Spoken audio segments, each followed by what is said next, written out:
আসসালামু আলাইকুম, স্বাগত জানাচ্ছি চ্যানেল আই সংবাদে। এখনকার সংবাদ আয়োজনের সাথে আছি মেহেরুন্নেসা তাহেরা। বিস্তারিত সংবাদের শুরুতে জানিয়ে দিচ্ছি ফ্রেশ বিস্কুট সংবাদ শিরোনামগুলো। প্রবাসী সম্পদের পাহাড় গড়াদের তালিকা চেয়ে পররাষ্ট্র মন্ত্রণালয়ে দুদকের চিঠি, পিকে হালদারের ৬২ সহযোগী শনাক্ত।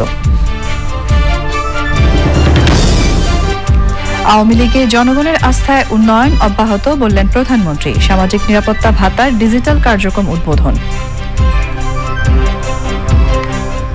ভাতার উপর শুধু নির্ভরশীল হোক সেটা আমরা চাই না।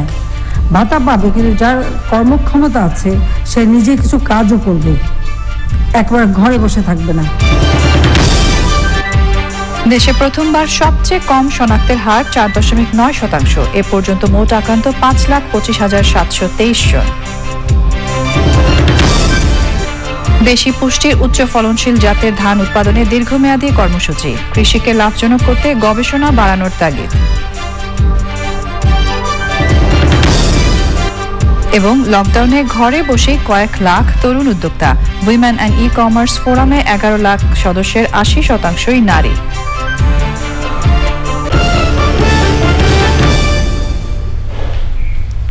এছাড়াও সোশ্যাল ইসলামী ব্যাংক লিমিটেড বিশেষ সংবাদে যা থাকছে।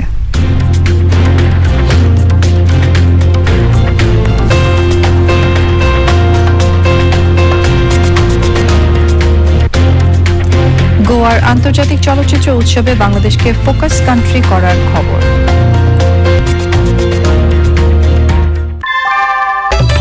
ঘরের চালের স্থায়ী সমাধান আনোয়ার সিমেন্ট শীট, সব সিজনেই ফিট। শিরোনামগুলো জানাচ্ছিলাম, এবার যাচ্ছি বিস্তারিত প্রসঙ্গে। যে ব্যক্তিরা সিঙ্গাপুর, কানাডা, মালয়েশিয়া সহ বিভিন্ন দেশে বিলাসবহুল বাড়ি কেনা সহ সম্পদের পাহাড় গড়েছেন, তাদের তালিকা চেয়ে পররাষ্ট্র মন্ত্রণালয়ে চিঠি দিয়েছে দুর্নীতি দমন কমিশন। অর্থ পাচারের অভিযোগে এরই মধ্যে পিকে হালদারের ১,০৫৭ কোটি ৮০ লাখ টাকা জব্দ এবং ৬২ সহযোগীকে শনাক্ত করেছে দুদক। রুকসানা আমিনের রিপোর্ট। প্রায় ৩,০০০ কোটি টাকা পাচার করে বিদেশে পালিয়ে গিয়ে আলোচনায় আসেন এনআরবি গ্লোবাল ব্যাংকের সাবেক ব্যবস্থাপনা পরিচালক প্রশান্ত কুমার হালদার, পিকে হালদার। পিকে হালদার সহ বাংলাদেশের বিভিন্ন ব্যক্তির বিদেশে বিলাসবহুল বাড়ি কেনার বিষয়টির মধ্য দিয়ে গেল বছরই আলোচনায় আসে কানাডার বেগমপাড়া। পররাষ্ট্র মন্ত্রণালয়ের বরাত দিয়ে উঠে আসে দুর্নীতির মাধ্যমে ব্যাংকিং খাত থেকে হাজার হাজার কোটি টাকা পাচার করা ২৮ জনের তথ্য। দুদকের প্রধান কার্যালয়ে ব্রিফিংয়ে কমিশনের সচিব জানিয়েছেন, কানাডা সহ বিভিন্ন দেশে বিলাসবহুল বাড়ি কেনা বাংলাদেশিদের তালিকা চেয়ে এরই মধ্যে পররাষ্ট্র মন্ত্রণালয়ে চিঠি পাঠিয়েছেন তারা। যারা কানাডাতে, মালয়েশিয়াতে এবং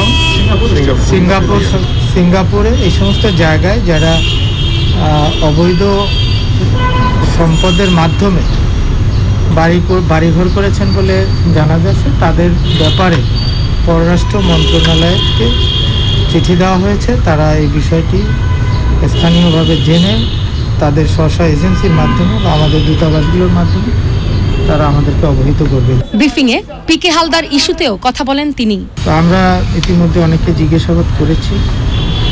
মোটামুটি জানা যায় যে ৬২ জন ব্যক্তির সাথে লিঙ্কের সূত্র পাওয়া যায় এবং তাতে এই পর্যন্ত আমরা ১,০৫৭ কোটি ৮০ লক্ষ টাকা ফ্রিজ করেছি বিভিন্ন জায়গায়, আমাদের কাছে আমাদের তদন্তকারী কর্মকর্তা জানিয়েছে। এরই মধ্যে পিকে হালদারের মা সহ ২৫ জনের দেশ ত্যাগে নিষেধাজ্ঞা দিয়েছে হাইকোর্ট। রুকসানা আমিন, চ্যানেল আই, ঢাকা। প্রধানমন্ত্রী শেখ হাসিনা বলেছেন, আওয়ামী লীগের প্রতি জনগণের আস্থা আর বিশ্বাস আছে বলেই দেশে উন্নয়নের ধারা অব্যাহত আছে।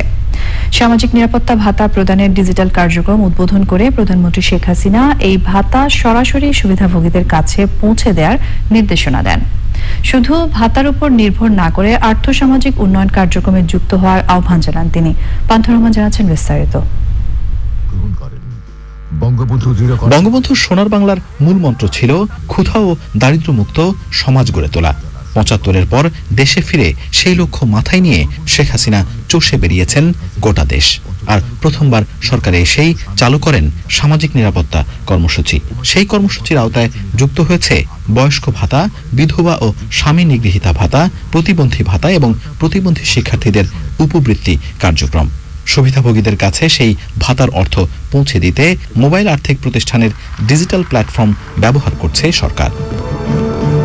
বঙ্গবন্ধু আন্তর্জাতিক সম্মেলন কেন্দ্রে আয়োজিত সেই অনুষ্ঠানে গণভবন থেকে যুক্ত হয়ে কার্যক্রমের উদ্বোধন করেন প্রধানমন্ত্রী শেখ হাসিনা। আওয়ামী লীগ যখন আমাকে 81 সালে বর্তমানে আমাকে আওয়ামী লীগের সভানেত্রী নির্বাচিত করে, তখন আমি জনগণের সমর্থন নিয়ে একরকম জোর করে দেশে ফিরে আসি। এরপর সারা বাংলাদেশে আমি ঘুরি। আমি গেছি মাইলের পর মাইল হেঁটে গ্রামে গ্রামে যে ইউনিয়নে যে সেই দুর্ভিক্ষপীড়িত মানুষের পাশে দাঁড়িয়েছি। আমাদের দল সবসময় আমরা চেষ্টা করেছি। তখন থেকে আমাদের চিন্তা আমরা কি করব ক্ষমতায় গেলে। বক্তব্যে তৃণমূলের অনগ্রসর জনগোষ্ঠীর জন্য সরকারের উদ্যোগের কথা তুলে ধরেন প্রধানমন্ত্রী।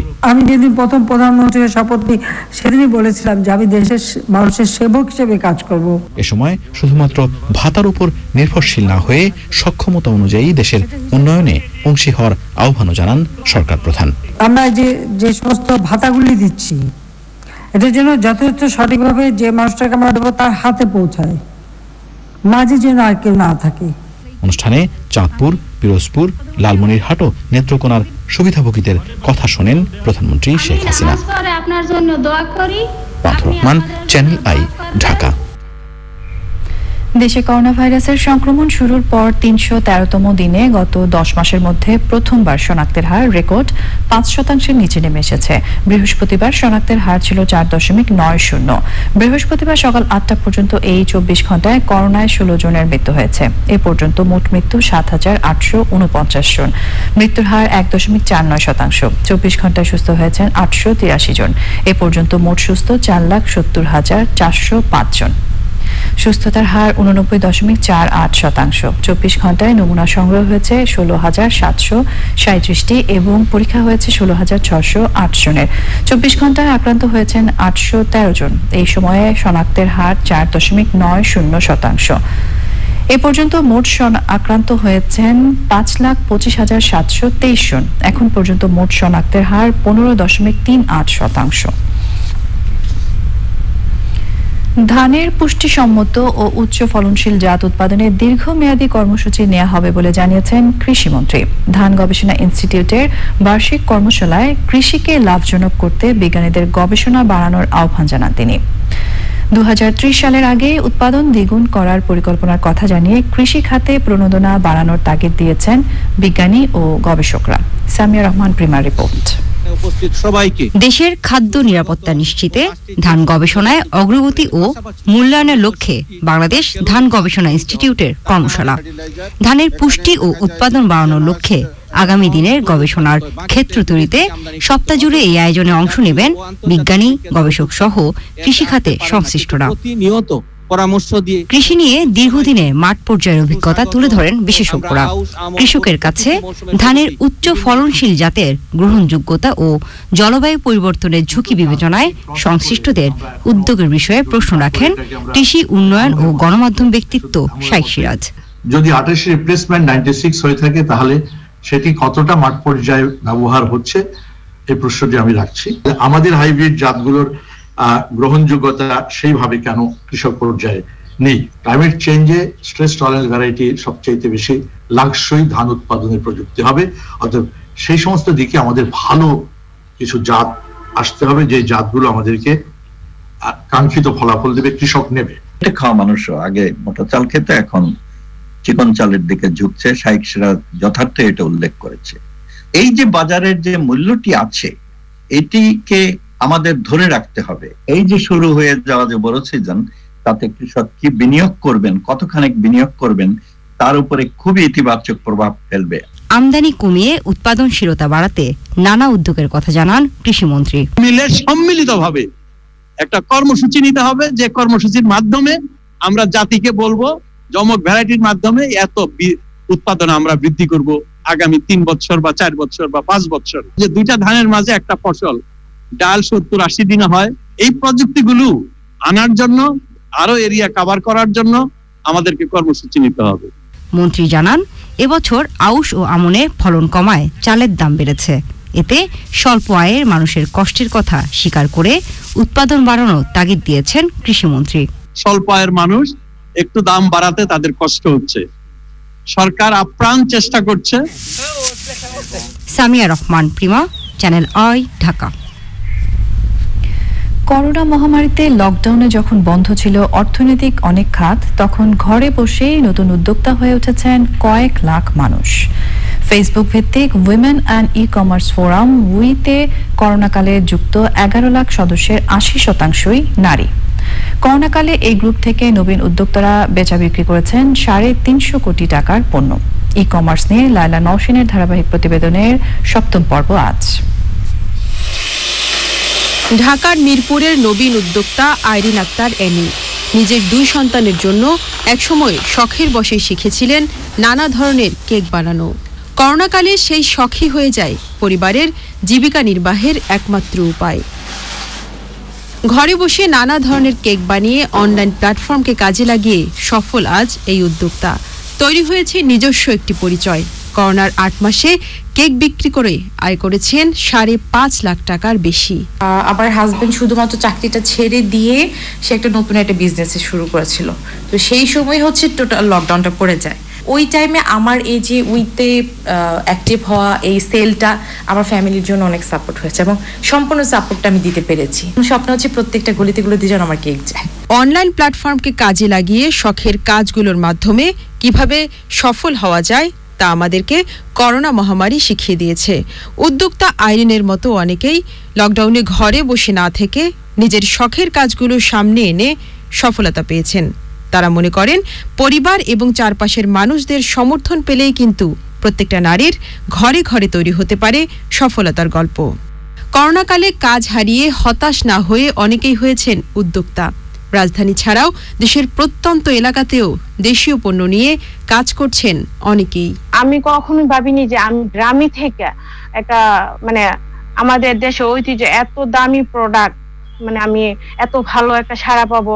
করোনাকালীন অনেকে চাকরি হারাইছে, অনেক কিছু হারাইছে, কিন্তু আলহামদুলিল্লাহ আমাদের করোনার সময় আমাদের অনেক ভালো টাকা সেল হয়েছে এই অনলাইন প্ল্যাটফর্মের মাধ্যমে। আমার উদ্যোগের নাম হচ্ছে দয়ালা। যখন শুরু করেছি আমার প্রাথমিক মূলধন ছিল 8,000 টাকা। বর্তমানে আমার নতুন বছরের শুরু এই পর্যন্ত আমার 15 লক্ষ টাকার মতো বিক্রি হয়েছে। ফেসবুকে ই কমার্স ভিত্তিক group women and e commerce forum we প্ল্যাটফর্মে করোনাকালে নতুন সদস্য হয়েছেন 11 লাখের বেশি। এই প্ল্যাটফর্ম থেকে উদ্যোক্তারা বিক্রি করছেন 150 ধরনের দেশীয় পণ্য। প্রায় 300-এরও উপরও লাখপতি বের হয়ে আসছে। তো লকডাউনে সেই সময়, যে সময় নাকি কারো কোনো কর্মসংস্থান ছিল না, সেই জায়গাটায় মানুষজন ফোকাসড হয়ে আদার্স মানুষদের কর্মসংস্থানের ব্যবস্থা করছে। তো এই জায়গাটায় বলবো যে আমরা সাকসেস।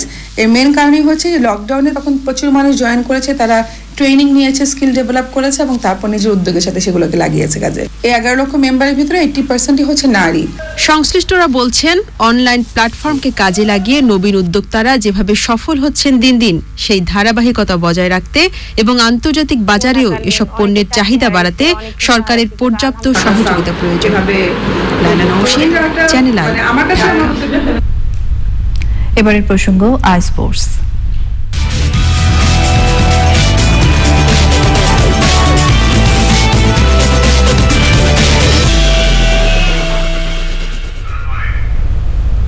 প্রিয় দর্শক, খেলাধুলা সব আপডেট নিয়ে আই স্পোর্টসে আছেন মিশু চৌধুরী। আমরা যাচ্ছি তার কাছে। মিশু। তাহমিনা, আপনাকে ধন্যবাদ। সম্মানিত দর্শক, সবাইকে শুভেচ্ছা সহ আমন্ত্রণ জানাচ্ছি আজকের আই স্পোর্টসে। আমি মিশু চৌধুরী আপনাদের সাথে আছি। আর শুরুতেই থাকছে বাংলাদেশ ওয়েস্ট ইন্ডিজ ক্রিকেট সিরিজের আপডেট। ওয়েস্ট ইন্ডিজ সিরিজের জন্য বাংলাদেশের চূড়ান্ত দল ঘোষণা করা হবে শুক্রবার। তার আগে বিকেএসপিতে আজ প্রস্তুতি ম্যাচে তামিম একাদশকে 5 উইকেটে হারিয়েছে মাহমুদুল্লাহ রিয়াদ একাদশ। নজর কাড়া বোলিং পারফরমেন্সে 4 উইকেট নিয়ে আলো ছড়িয়েছেন তরুণ উদীয়মান পেসার হাসান মাহমুদ। অপরাজিত 50 করে ম্যাচ জিতিয়েছেন মাহমুদুল্লাহ রিয়াদ। রিপোর্ট করেছেন আরিফ চৌধুরী। করোনার এই সময়ে বিশেষ পরিস্থিতিতে হোম সিরিজ আয়োজন। ওয়েস্ট ইন্ডিজের বিপক্ষে ওয়ানডে সিরিজের আগে নিজেদের মধ্যে প্র্যাকটিস ম্যাচ দিয়ে টাইগারদের ওয়ার্ম আপ। বিকেএসপির গ্রাউন্ডে আগে ব্যাটিংয়ে তামিম একাদশ। তরুণ পেসার হাসান মাহমুদের গতির কাছে ভেঙে পড়েছে তামিমদের ব্যাটিং অর্ডার। 6 ওভার বল করে 21 রানে 4 উইকেট নিয়েছেন এই পেসার। 37 ওভারেই অল আউট হয়েছে তামিম ইকবালের দল 161 রান করে।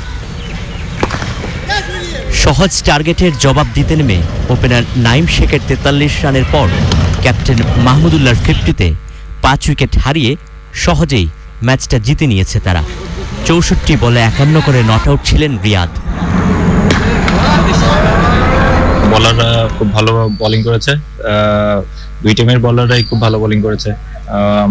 উইকেট প্রবলি ফার্স্ট ডে কিছুটা মুভমেন্ট ছিল আর্লি অন, সেকেন্ড হাফে কিছুটা বেটার হয়েছে উইকেট আমার মনে হয়, বাট ওভারঅল গুড প্র্যাকটিস। প্রস্তুতি এ ম্যাচের ক্রিকেটারদের পারফরম্যান্সে কড়া নজর ছিল সিলেকশন কমিটির। ওয়ানডে সিরিজের জন্য শুক্রবারই দল ঘোষণার কথা ক্রিকেট বোর্ডের। আমরা বেশ পজিটিভ এই সিরিজের ব্যাপারে। আই থিংক ইনশাল্লাহ will play some good cricket. I hope ইনশাল্লাহ আমরা সিরিজ জিতবো ইনশাল্লাহ। শনিবার বিকেএসপির এ মাঠেই আরেকটি ওয়ার্ম আপ ম্যাচ খেলবে টাইগাররা। 20 জানুয়ারি 3 ম্যাচ সিরিজের প্রথম ওয়ানডে হবে মিরপুরে। আরিফ চৌধুরী, চ্যানেল আই, ঢাকা। ভারত অস্ট্রেলিয়ার বর্ডার গাভাস্কার 4 ম্যাচের টেস্ট সিরিজের শেষ ম্যাচ শুরু হচ্ছে শুক্রবার বাংলাদেশ সময় সকাল 6টায় ব্রিসবেনের গাব্বায় শুরু এই ম্যাচ নিয়ে প্রবল আগ্রহ ক্রিকেট ভক্তদের। ঘটনাবহুল প্রথম টেস্টে ভারতের 36 রানে অল আউট হয়ে হার। পরের ম্যাচে অস্ট্রেলিয়াকে হারিয়ে ভারতের সিরিজে সমতায় ফেরা এবং সিডনিতে দারুণ উত্তেজনার পর ড্র সিরিজটির আকর্ষণ বাড়িয়েছে। সিরিজ জিততে মরিয়া অস্ট্রেলিয়ার প্রথম একাদশ থেকে ইনজুরির কারণে বাদ পড়েছেন ওপেনার পুকোভস্কি। তার পরিবর্তে ওয়ার্নারের সাথে ইনিংস সূচনা করবেন মার্কাস হ্যারিস। অন্যদিকে ক্রিকেটারদের ইনজুরিতে কাবু ভারতীয় দল এই টেস্টের আগের দিনও প্রথম একাদশ ঘোষণা করতে পারেনি। স্কোয়াডের 6 গুরুত্বপূর্ণ ক্রিকেটারের ইনজুরির কারণে মাঠে নামা অনিশ্চিত। ব্রিসবেনের গতিময় উইকেটে অজি পেসারদের সামলানোর চেয়ে প্রথম একাদশ সাজানোই ভারতীয়দের কাছে কঠিন চ্যালেঞ্জ। নিজের দেশ যুক্তরাজ্য থেকে ছুটি কাটিয়ে ঢাকায় ফিরেছেন জাতীয় ফুটবল দলের হেড কোচ জেমি ডে। চলমান পেশাদার লিগের খেলা দেখে ফর্মে থাকা স্থানীয় ফুটবলারদের নিয়ে শক্তিশালী জাতীয় দল গঠনই লক্ষ্য বলে ঢাকায় পা রেখেই জানালেন এই ব্রিটিশ কোচ। 14 দিনের কোয়ারেন্টাইন শেষ করে আমি মাঠে যাব এবং লিগের ম্যাচগুলো থেকে ফুটবলারদের পর্যবেক্ষণ করব। বিশ্বকাপ বাছাই ম্যাচের আগে ও আন্তর্জাতিক প্রীতি ম্যাচের জন্য শক্তিশালী দল গঠনই লক্ষ্য।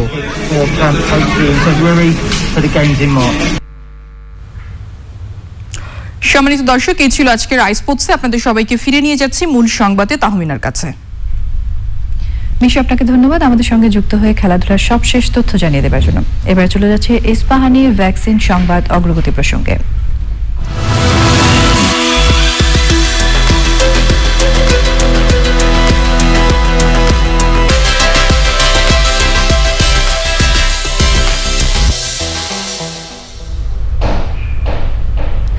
পরীক্ষামূলক প্রয়োগে গবেষকরা দেখেছেন জনসন অ্যান্ড জনসনের টিকা রোগ প্রতিরোধ ক্ষমতা বাড়াতে সক্ষম।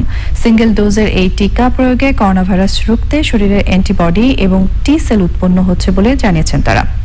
জনসন অ্যান্ড জনসন জানিয়েছে আরও পরীক্ষামূলক প্রয়োগের পর তারা মার্কিন ঔষধ ও খাদ্য প্রশাসনের অনুমোদনের জন্য আবেদন করবে। নিউ ইয়র্কে করোনা ভ্যাকসিনের সংকট দেখা দেয় ফেডারেল সরকারের কাছে দ্রুত আরও ভ্যাকসিনের আবেদন জানিয়েছেন শহরের মেয়র। তুরস্কে সিনোভ্যাকের তৈরি ভ্যাকসিন অনুমোদনের পর প্রয়োগ শুরু হয়েছে। করোনা ভাইরাসে বিশ্বে মোট আক্রান্ত 9,27,00,000 ছাড়িয়েছে। মৃত্যু হয়েছে 19,86,000-এর বেশি মানুষের। সুস্থ হয়েছেন 6,62,00,000-এর বেশি। 8 মাস পর চীনে করোনা ভাইরাসে একজনের মৃত্যু হয়েছে। সংক্রমণ নিয়ন্ত্রণে পর্তুগালে কঠোর লকডাউন জারি করা হয়েছে। সংবাদের এই পর্যায়ে আমরা নিয়ে নিচ্ছি অশোক লিল্যান্ড ইফাদত বিরতি, এবং বিরতির পর আরো যা থাকছে। প্রথম মার্কিন প্রেসিডেন্ট হিসেবে দুবার অভিশংসিত ডোনাল্ড ট্রাম্প ক্যাপিটাল হিলে। বিরতির পর আরো একবার স্বাগত জানাচ্ছি চ্যানেল আই সংবাদে। 19তম ঢাকা আন্তর্জাতিক চলচ্চিত্র উৎসব শুরু হচ্ছে শনিবার। মুজিব শতবর্ষে জাতির পিতা বঙ্গবন্ধু শেখ মুজিবুর রহমানের প্রতি উৎসর্গ করা এই উৎসবে প্রদর্শিত হবে বাংলাদেশের 40টি সহ 226টি চলচ্চিত্র। সুলতানা হিমুর রিপোর্ট। নান্দনিক চলচ্চিত্র, মননশীল দর্শক, আলোকিত সমাজ, এই স্লোগানে হতে যাচ্ছে 19তম ঢাকা আন্তর্জাতিক চলচ্চিত্র উৎসব। সংবাদ সম্মেলনে আয়োজক ও জুরি বোর্ড সদস্যরা জানান, 29 বছর ধরে হয়ে আসা উৎসবের এবারের আয়োজন জাতির পিতা বঙ্গবন্ধু শেখ মুজিবুর রহমানকে উৎসর্গ করা হয়েছে। রক্ত যখন দিয়েছি, রক্ত আরো দেব, এদেশের মানুষকে মুক্ত করে ছাড়বো ইনশাআল্লাহ। উৎসবে বিভিন্ন বিভাগের সঙ্গে এবার সংযুক্ত হয়েছে legendary leaders who change the world এবং ট্রিবিউট নামে দুটি নতুন বিভাগ। Legendary leaders who change the world বিভাগে যে বিশ্ব নেতারা দেশের স্বাধীনতা ও গণতন্ত্রের জন্য সংগ্রাম করেছেন তাদের নিয়ে চলচ্চিত্র ও তথ্যচিত্র দেখানো হবে।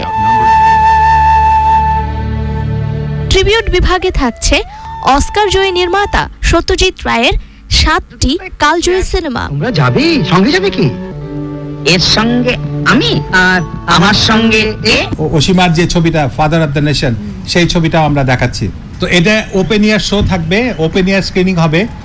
কাইন্ড অফ এটা আমাদের জন্য একটা বড় ধরনের এক্সপিরিয়েন্স। আমরা এর আগে কখনো ওপেন থিয়েটার শো করি নাই। এই কোভিডের কারণে আমরা যাতে করতে পারি, একটা সিট ক্রস করে পরের সিটে যেন বসতে পারে অডিটোরিয়ামগুলোতে, সেইভাবে আমরা অ্যারেঞ্জমেন্টগুলো করেছি আর কি। আর আমরা হ্যান্ড স্যানিটাইজার ইত্যাদি এগুলো রাখবো। আমি সিনেমা দেখতে ভালোবাসি, সিনেমা ভালোবাসি, তো আমি চেষ্টা করব আমার জায়গা থেকে যতটুকু সচেতনতা দিয়ে এবং অনেস্টি দিয়ে কাজটি করা যায়।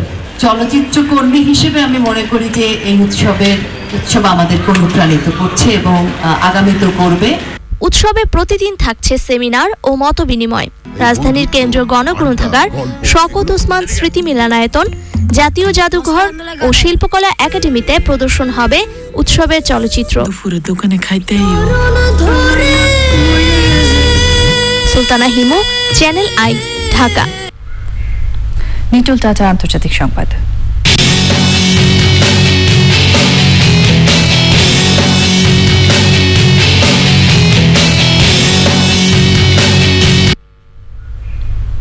আবারও যুক্তরাষ্ট্রের পার্লামেন্টের নিম্নকক্ষ প্রতিনিধি পরিষদে অভিশংসিত হলেন মার্কিন প্রেসিডেন্ট ডোনাল্ড ট্রাম্প। দেশটির ইতিহাসে প্রথম কোনো প্রেসিডেন্ট হিসেবে তিনি দুবার অভিশংসিত হলেন। নিয়ম অনুযায়ী এই প্রস্তাব এরপর যাবে কংগ্রেসের উচ্চকক্ষ সিনেটে। সেখানে পাশ হলেই ট্রাম্পকে প্রেসিডেন্ট পদ থেকে অপসারণ করা হবে। তবে নবনির্বাচিত প্রেসিডেন্ট জো বাইডেনের শপথের আগে সিনেটের শুনানি না হওয়ায় 20 জানুয়ারি পর্যন্ত ট্রাম্পের হোয়াইট হাউসে থাকাটা প্রায় নিশ্চিত। সোশ্যাল ইসলাম ব্যাংক লিমিটেড বিশেষ সংবাদ।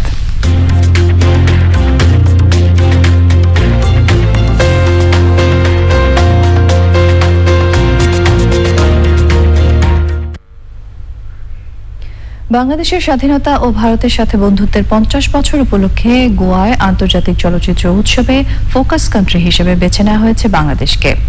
উৎসবে ইমপ্রেস টেলিফিল্মের ইতি তোমারি ঢাকা সহ 4টি ছবি প্রদর্শন করা হবে। বিস্তারিত জাকি আক্তারের রিপোর্টে। 16 জানুয়ারি থেকে 24 জানুয়ারি পর্দা উঠছে 9 দিনের গোয়া আন্তর্জাতিক চলচ্চিত্র উৎসব। এবারের আসরে বাংলাদেশের চলচ্চিত্রের ইতিহাস ও স্বাধীনতার 50 বছর বিবেচনায় প্রথমবার ফোকাস কান্ট্রি বাংলাদেশ।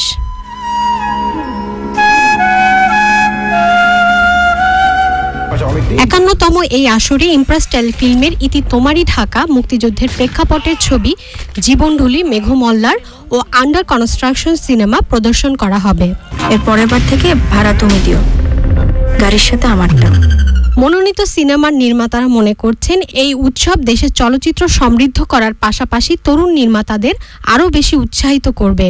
অনেক পুরনো ফেস্টিভ্যাল, ফলে এখানে ছবি দেখানো তো আনন্দের ব্যাপারই।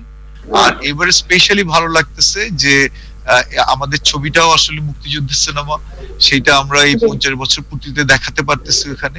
ফলে সবকিছু মিলে আমি বলবো এটা আসলে খুবই একটা আনন্দের অনুভূতি।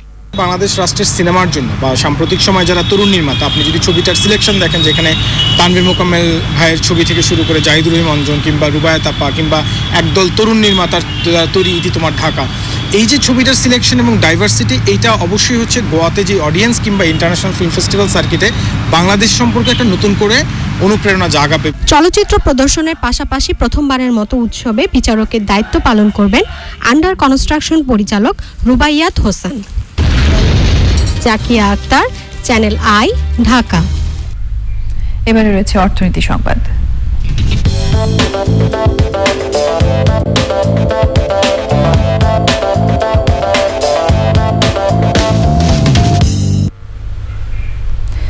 সামাজিক নিরাপত্তা কর্মসূচির ভাতা মোবাইল আর্থিক প্রতিষ্ঠানের মাধ্যমে সরাসরি উপকারভোগীদের কাছে পাঠানো কার্যক্রমের উদ্বোধন করেছেন প্রধানমন্ত্রী শেখ হাসিনা। সকালে গণভবন থেকে ভার্চুয়াল অনুষ্ঠানের মাধ্যমে প্রধানমন্ত্রী কার্যক্রমের আনুষ্ঠানিক উদ্বোধন করেন। সামাজিক নিরাপত্তা কর্মসূচি ভাতার ৭৫% টাকা বাংলাদেশ ডাক বিভাগের ডিজিটাল ফাইন্যান্সিয়াল সার্ভিস নগদের মাধ্যমে প্রদান করা হবে। উদ্বোধনী অনুষ্ঠানে সভাপতিত্ব করেন সমাজ কল্যাণ মন্ত্রণালয়ের মন্ত্রী নুরুজ্জামান আহমেদ। অতিথি ছিলেন সমাজ কল্যাণ মন্ত্রণালয়ের প্রতিমন্ত্রী মোহাম্মদ আশরাফ আলী খান খসরু। সঞ্চালনা করেন প্রধানমন্ত্রীর মুখ্য সচিব ডক্টর আহমেদ কাউকাস এবং স্বাগত বক্তব্য দেন সমাজ কল্যাণ মন্ত্রণালয়ের সচিব মোহাম্মদ জয়নুল বারী। চট্টগ্রাম সংবাদ।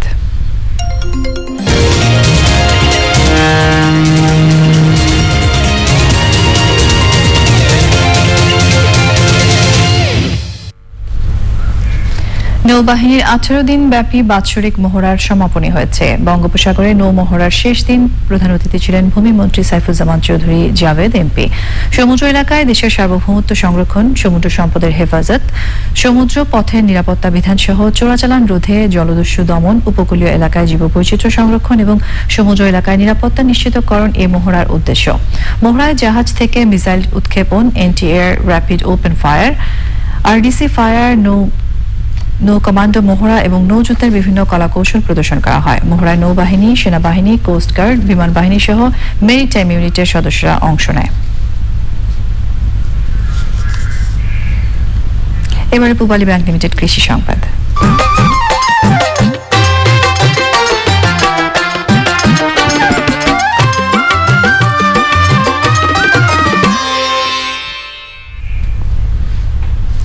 নরসিংদীর পাইকারি বাজারগুলোতে শীতকালীন সবজির সরবরাহ বাড়ার সাথে সাথে কমতে শুরু করেছে দাম। মৌসুমের শুরুতে আগাম শাকসবজির ভালো ফলন না পেলেও এখন উৎপাদন বাড়ছে জানাচ্ছেন কৃষক। তবে আগামী 2 সপ্তাহের মধ্যে বাজার দর আরো কমবে বলছে কৃষি বিভাগ। নরসিংদী থেকে সুমন রায়ের রিপোর্ট। অতিবৃষ্টির কারণে এবার নরসিংদীর 6 উপজেলায় শীতকালীন আগাম শাকসবজি ক্ষতিগ্রস্ত হয়। সেই ধাক্কা কাটিয়ে দফায় দফায় চারা তৈরি করে সবজির উৎপাদন বাড়িয়েছে তারা। কিন্তু বাজারে সরবরাহ বেড়ে যাওয়ায় প্রতি সপ্তাহেই কমছে সব ধরনের সবজির দাম। গত 2 সপ্তাহে সব ধরনের সবজি কেজিতে 15 থেকে 30 টাকা কমেছে। কপির দাম ছিল 50-60 টাকা, 70 টাকা ছিল, এখন তো বর্তমানে নেমে এসে প্রায় অল্প কিছু কম, প্রায় ধরেন কপি পিস অর্ধেক নেমে গেছে। ফুলকপি আগে আছিল 40 টাকা, 50 টাকা, 60 টাকা, এখন আই পড়ছে 30 টাকা, 35 টাকা, 25 টাকা। মূলার কেজি আগে আছিল 40-50, এখন আই পড়ছে 20 টাকা। তো এই যে মনে করেন কিছুদিন পরে পরে যে কমে যায়, এইটার দাম তো বাড়ে, আর এই যে আমদানি হয়, এই যে আবার বাজারটা আবার দুনিয়া জায়গা। ঢাকা সহ আশপাশের বিভিন্ন জেলায় প্রায় 70% সবজির চাহিদা পূরণ করে থাকে নরসিংদীর 9টি পাইকারি বাজার। বাজার দর কম পেয়ে খুশি দূরের পাইকার। আগে লাউ একটা কিন্তু 60 টাকা পিস, পাপ্পা কিন্তু 1000 টাকা মন, অনেক পাপ্পা কম। মরিচ 600 টাকা মন, 800 টাকা মন কিনছি, অনেক মরিচ 800 টাকা মন। আগের তুলনায় মানে সবজি অনেক বেশি আমদানি আছে সবজি, এই কারণে সবজির দাম এখন কম। কৃষি বিভাগ বলছে আগামীতে দাম আরো কিছুটা কমবে, তবে কৃষক তাতে ক্ষতিগ্রস্ত হবে না। যদি কোনো খারাপ আবহাওয়া না থাকে, প্রাকৃতিক দুর্যোগ না থাকে, তারপর কুয়াশা এইগুলো যদি না থাকে, তাহলে আমাদের 2,40,000 মেট্রিক টন আমরা সবজি উৎপাদন করতে সক্ষম হব বলে আমরা মনে করি। এবছর জেলায় শীতকালীন সবজি আবাদ হয়েছে 10,000 হেক্টর জমিতে। নরসিংদী থেকে সুমন রায়, চ্যানেল আই। এবারে প্রকৃতি সংবাদ।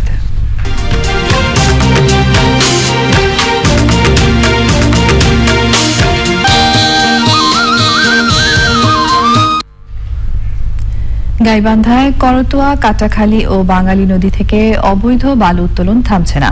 নিয়ম নীতির তোয়াক্কা না করে অবৈধভাবে মেশিন দিয়ে অবাধে বালু উত্তোলন করছে প্রভাবশালীরা। নদী পাড়ের সাধারণ কৃষকরা জিম্মি হয়ে পড়েছে। গাইবান্ধা থেকে ফারুক হোসেনের তথ্য ও ভিডিও চিত্রে শৌমিক আহমেদের রিপোর্ট। গাইবান্ধার গোবিন্দগঞ্জ ও সাঘাটা উপজেলার করতোয়া, কাটাখালী ও বাঙালি সহ জেলার বেশ কয়েকটি নদীতে চলছে অবৈধ বালু উত্তোলনের মহোৎসব। কোথাও নদীর পাড় কেটে জোরপূর্বক অন্যের ফসলি জমি ও পুকুর থেকে বালু উত্তোলন করা হচ্ছে। অপরিকল্পিত বালু উত্তোলনে নদীর গতি প্রকৃতি পরিবর্তন হয়ে বিপন্ন হচ্ছে প্রকৃতি ও পরিবেশ। স্থানীয়দের অভিযোগ, প্রতিবাদ করলে হুমকি দিচ্ছেন প্রভাবশালীরা।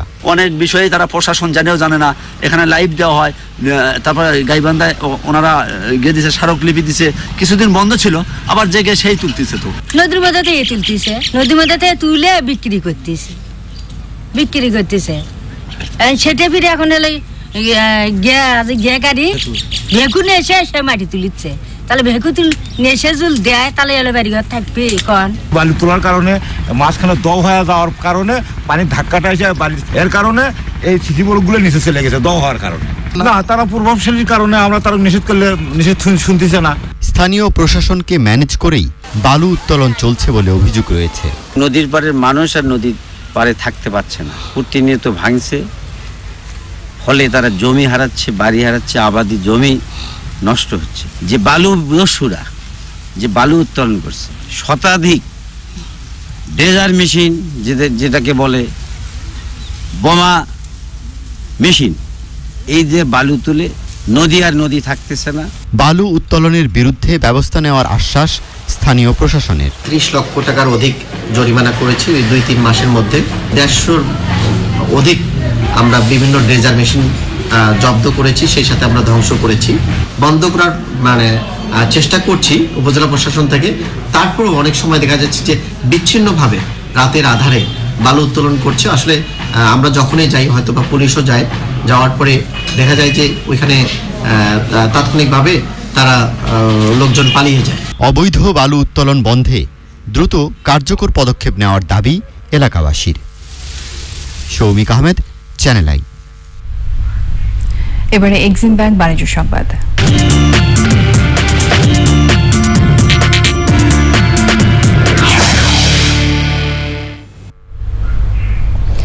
রাষ্ট্রায়ত্ত জনতা ব্যাংকের সর্বোচ্চ রপ্তানি ও সেরা গ্রাহক সম্মাননা পেয়েছে Bangladesh export import company Beximco. বৃহস্পতিবার ব্যাংকের প্রধান কার্যালয়ে এই সম্মাননা প্রদান করা হয়। 2020 সালে জনতা ব্যাংকের মাধ্যমে বেক্সিমকো গ্রুপের মোট রপ্তানির পরিমাণ ছিল প্রায় 4,714 কোটি টাকা। এর মধ্যে শুধু বেক্সিমকো লিমিটেডের রপ্তানির পরিমাণ 2,327 কোটি টাকা। গত বছর বেক্সিমকো গ্রুপের কাছ থেকে জনতা ব্যাংকের সব মিলিয়ে আয় হয়েছে প্রায় 484 কোটি টাকা, যা এই ব্যাংকের গ্রাহকদের মধ্যে সবচেয়ে বেশি।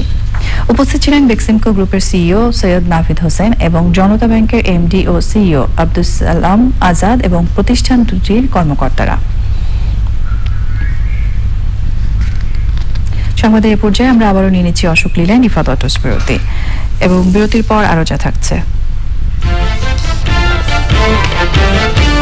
জঙ্গিবাদ ছেড়ে স্বাভাবিক জীবনে ফিরতে 9 জনের আত্মসমর্পণ। সরকার উগ্রবাদ নিয়ন্ত্রণে এনেছে বলে